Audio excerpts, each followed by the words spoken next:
ኢቢኤስ ራሱ ባሰለጠናቸው ልጆች ተዘርፏል። ኢቢኤስ አራዳ ቅዳሜ ተብሎ የምናውቀው ፕሮግራም በቻናል ዋን ፈታ ቅዳሜ ፕሮግራሞቹ ላይ የሚታዩት የወንበርና የእንግዶች አቀማመጥ የዲጂታል ስክሪን ይሄ ኢቢኤስ አይደለም ነው ቻናል ዋን ነው።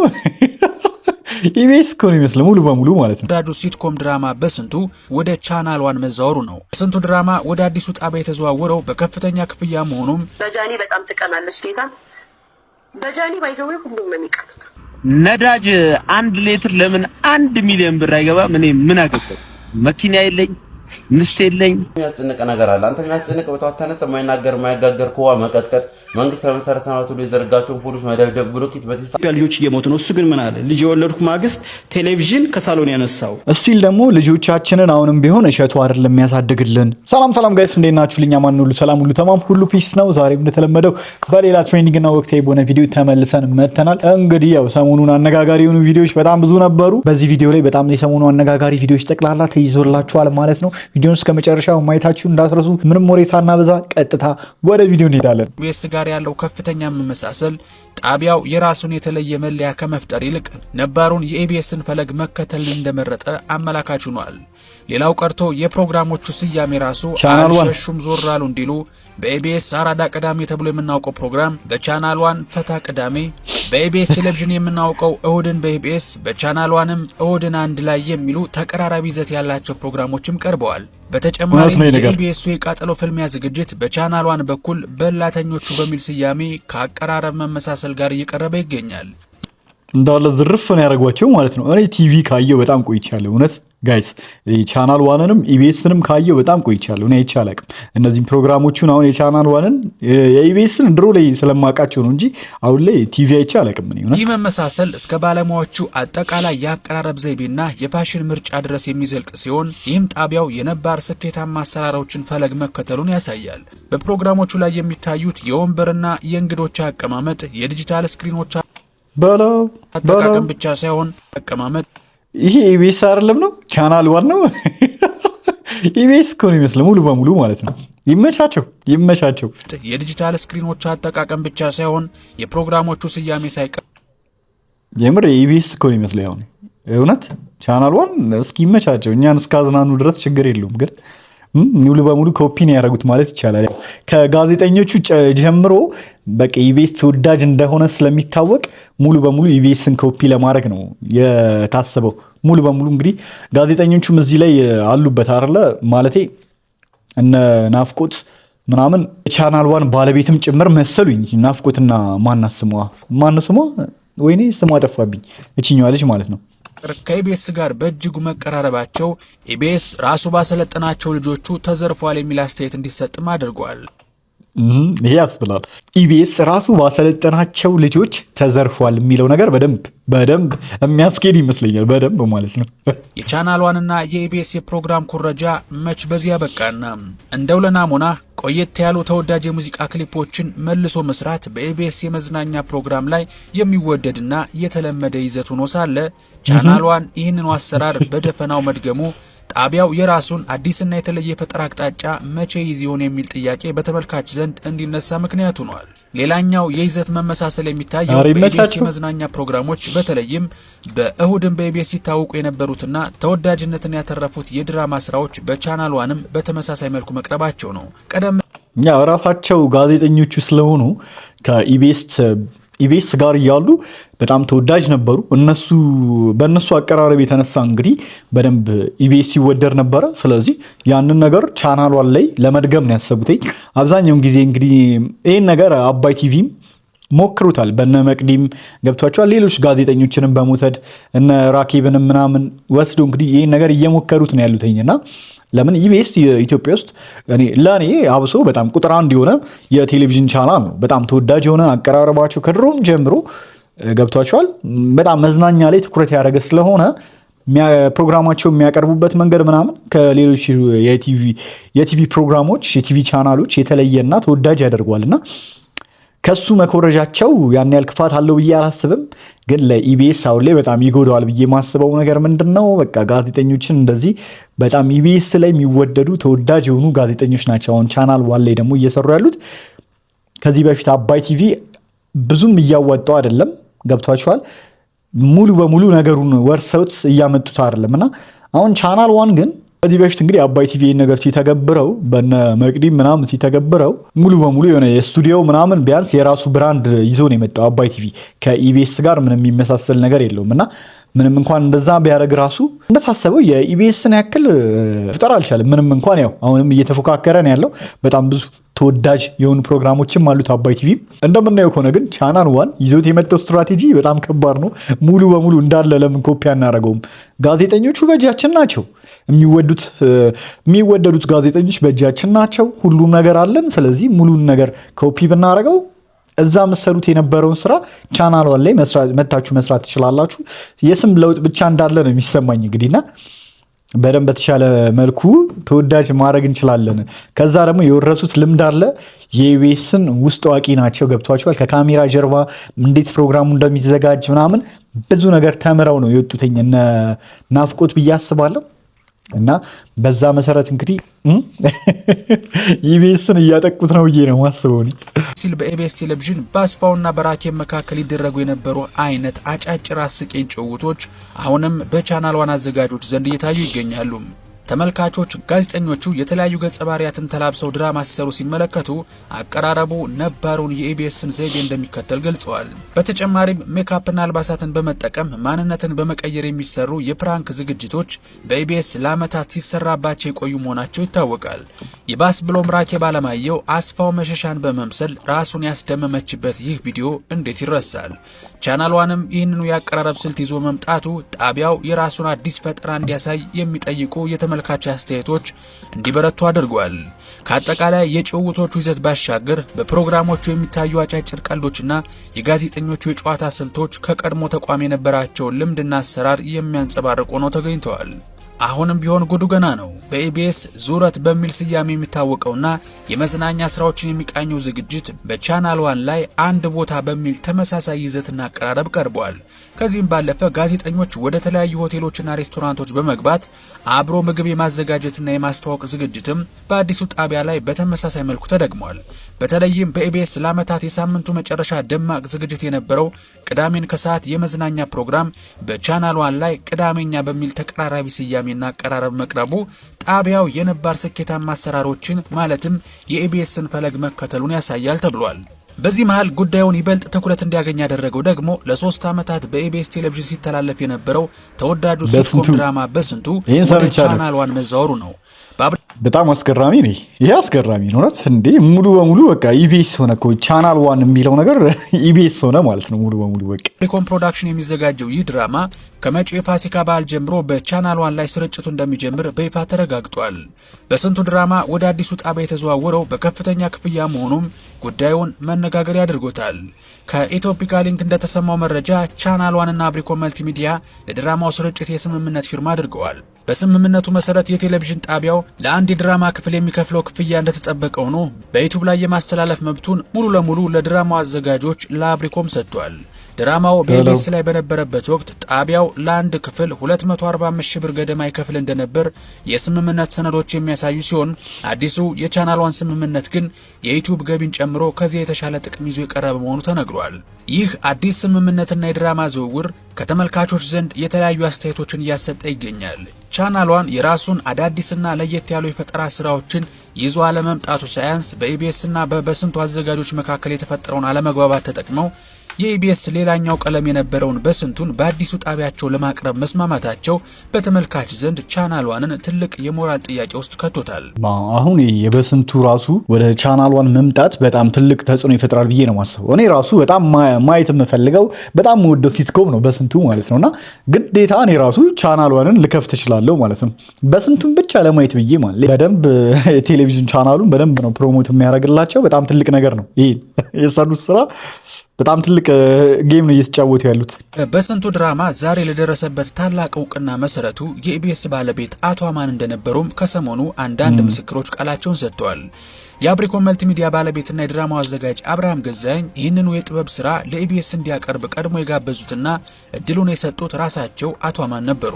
አብርሃም ገዛኝ ድርሰቱን ይዞ ሲመጣ መጀመሪያ የሰጠው ስም ለድራማው በስንቱ ሳይሆን ነጸብራቅ የሚል ነበረ። ይሁን እንጂ አቶ አማን ድርሰቱን ካዩ በኋላ ነጸብራቅ ከሚሆን ይልቅ በስንቱ ብትለው ለህዝቡ ይበልጥ ይቀርባል ይገነዘበዋል የሚል የፈጠራ ሐሳብ አቀረቡ። የሚገርም ነፍሳቸውን ይማር። እንግዲህ እሳቸው ካለፉ በኋላ ነው ይሄ ሁሉ ነገር እየተፈጠረ ያለው። በጣም አስገራሚ ነው። በጃኒ በጣም ትቀናለች ጌታ። በጃኒ ባይዘው ሁሉም ነው የሚቀኑት። በጃኒ ሰርጀሪ ብቻ አይደለችም፣ ሁሉም ሴቶች በጃኒ ቀናሉ። በዚህ ሰዓት ደግሞ ጃኒ ሁሉም ሴት ታስቀናለች። ጃኒ አሁን ባለችበት ሞመንት ሁሉም ሴት የጃኒ ነገር ሁሉም ይመኘዋል። ሊያሾ አንቺ አትመኝም? እሺ እንደዛ ነው። ብዙ ሰው እየቀናባት ነው እየተባለ ነው በጃኒ እንግዲህ ጃኒ አይሶ ስፒድ በቃ እኔ ይሄን ነገር ኤክስፒሪየንስ ላላረገው ነው በጣም የተናደርኩት የነበረው። እንዲህ የባህል ቦታዎች ሄዶ አሁን ቶቶት ነው እንግዲህ በደንብ ፕሮሞት ያደረጉት። ይመቻቸው ቶቶት። እግዚአብሔር እንደዚህ አይነት ክትፎ ባለመብላቱ የተናደርኩት እኔ። ተሰብስበው መልሳቸውን ነግረውኝ አስበው እሺ ያሉን ጊዜ ተደስቼ 6-7 ጥይቄ ተኩሼ ካለሽበት ገስግሼ ገርሼ እጅ መንሻ ጥሎሽ አቀርብና የእናችንም ጉልበት እስምና ተነጩ ፈረሴ ላይ በለው እዛው እየተሰራ ነው የሚሰጠው። ረላሽ እስክስቴን የቆንጆ በጎጆ እስክስቴን ያበባ ደግስ ነው ደግስ ጨዋታ እስክስታ ነው ደግስ ነው ደግስ ነው ዛሬ ፋሲካ ነው ደግስ ነው ደግስ ጨዋታ እስክስታ ነው ደግስ ነው ደግስ ዛሬ ፋሲካ ነው። በጣም ነው ላይ የሚያስፈልገው በጣም ነው የከበደኝ። እኔ ላይ አብሮሽ እኮ ጓደኛ ያስፈልጋል። አብሮሽ እንኳን ምሳሌ የሚበላ ሰው ካስፈልግሽ ግን እኔን አንድ ሰው ካልቀረበኝ ምኑ ጋር ነው ዋጋነት? ጭራሽ እኔ የምማርበት ክፍል ውስጥ እኮ ይሳቅብኝ። ወይ አባቴ ከኔ ጋር አይደለም ወይ እናቴ ጥሩ ላይፍ ላይ አይደለች። ቻሌንጅ በጣም ነው ላይ የሚያስፈልገው በጣም ነው የከበደኝ። እኔ ላይ በየኩበት መሳቀቅ በየኩበት እንትን ማለት እንደ ሰው ልጅ ራሱ እንኳን ሰራብኝ። ከዛም ከዚህ ተራርኬ እኮ ምግብ እንኳን ስበላ ሰው አስተረፈ አላስተረፈ ብዬ ነው የምጠብቀው። ቡሌ ሰው አስተረፈ አላስተረፈ ብዬ ነው የምጠብቀው። ያ ሰውዬ ካላስተረፈ እኔ ቻሌንጅ በጣም ነው ላይ የሚያስፈልገው በጣም ነው የከበደኝ። እኔ ላይ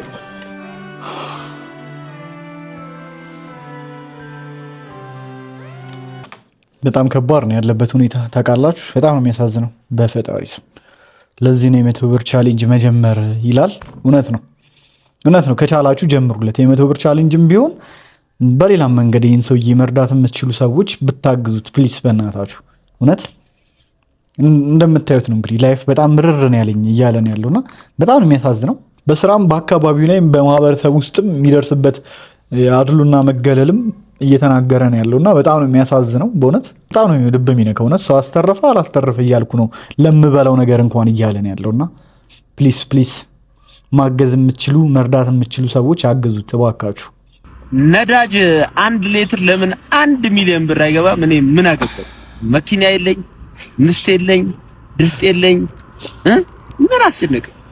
አንተ መጋዘን ነው ወዳይ ጉደልብ እንጂ ሌላ ምንም የሚያስጨንቅ ነገር አለ? አንተ የሚያስጨንቅ በተዋት ተነሳ የማይጋገር ከዋ መቀጥቀጥ፣ መንግስት ለመሰረተ ልማት ሁሉ የዘረጋቸውን ፖሊስ መደብደብ፣ ብሎኬት በቴስታ ማፈራረስ ነው አይምሮክ የሚያስብ። ከዛ ውጭ ምን ታስባለህ? ነዳጅ በመወደዱ አሉ ብዙ ቤተሰቦቻቸው የሚያስተዳድሩ ልጆቻቸው የሚያሳድጉ ህይወታቸውን የሚመሩ ሹፌሮች ህይወታቸው አደጋ ላይ ነው የሚወድቀው። አንተ ጮማ ራስ እንዴት ብዬ ነው ማስረዳህ? አይበለውና ኢትዮጵያ ውስጥ ራብ ቢመጣ አንተ አርማታ ትበላለህ።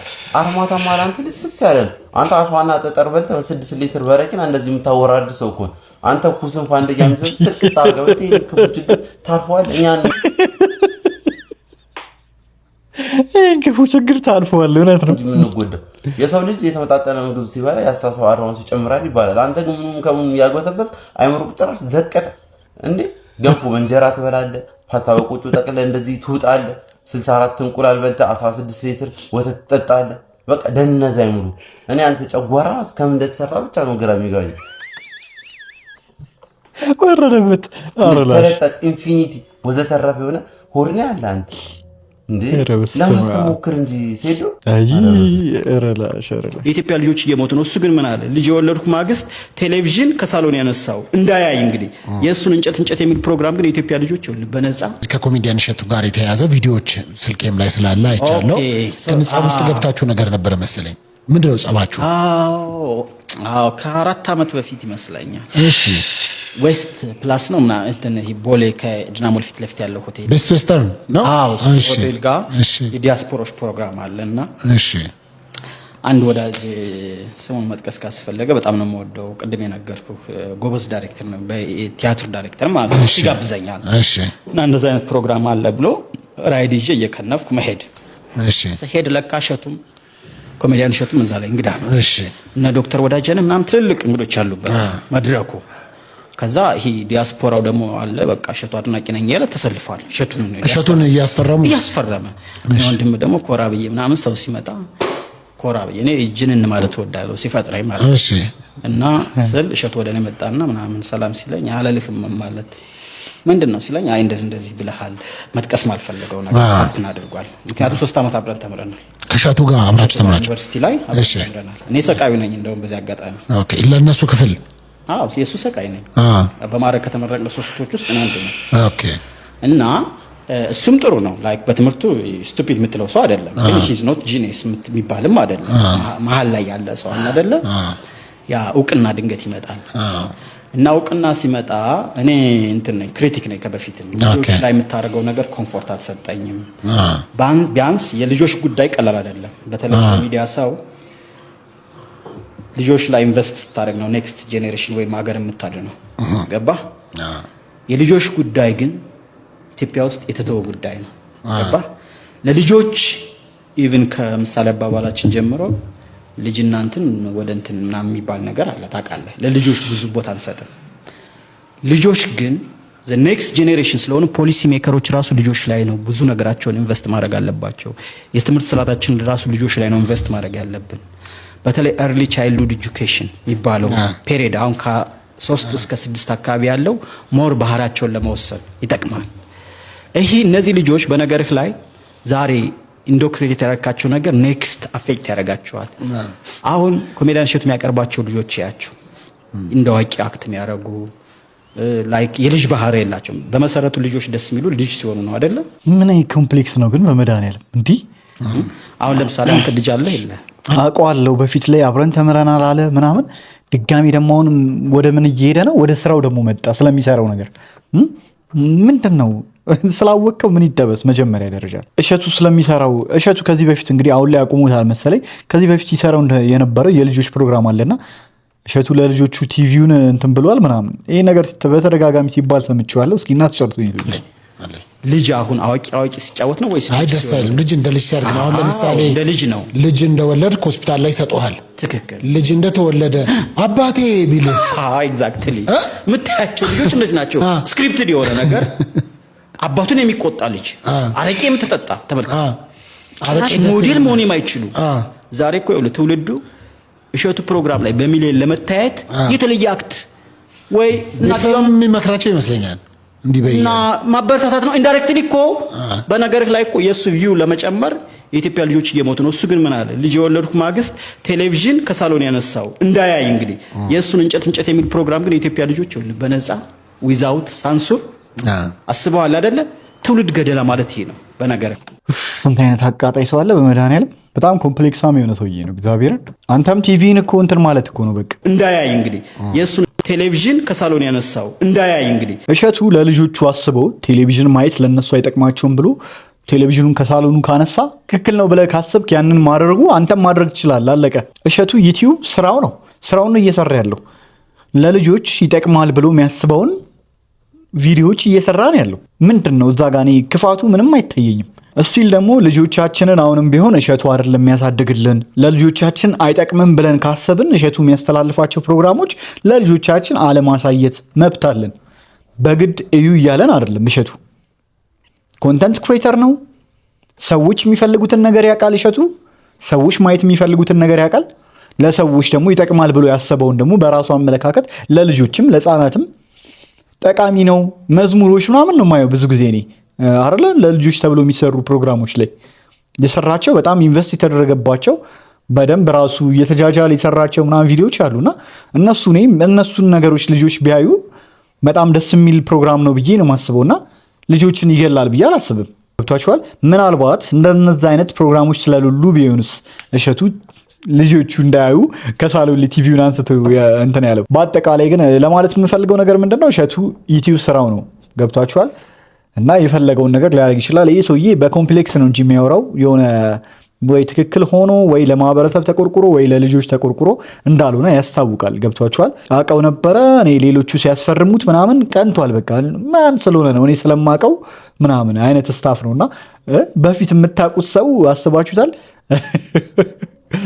በፊት ላይ የምታውቁት ሰው ምናምን እሱ ትልቅ ቦታ ሲደርስና ሰዎች በቃ አውቃለሁ ብሎ እሱን ለማስፈረም ሲጋጋጡ ምናምን እናንተ ኮራ ስትሉ ምናምን ወፍ የምን ደሮሪ እኮ ነው የሚያወራው ራሱ።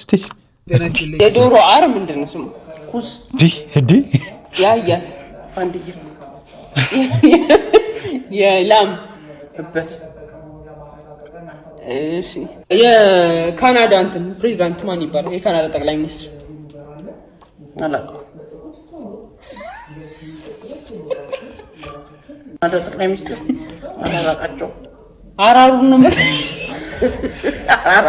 የምታውቂው? የዶሮ አራሩን ነው የምታውቂው? ደስ ይላል በጣም። እንግዲህ ጋይስ ለዛሬ ያስኩላችሁ ቪዲዮዎች እስካሁኖቹ የሚመስሉ ነበር። በቀጣይ ደግሞ በሌላ ወቅታዊና ትሬንዲንግ በሆነ ቪዲዮ እስከምንገናኝ ቸር ቆዩልኝ። ባባይ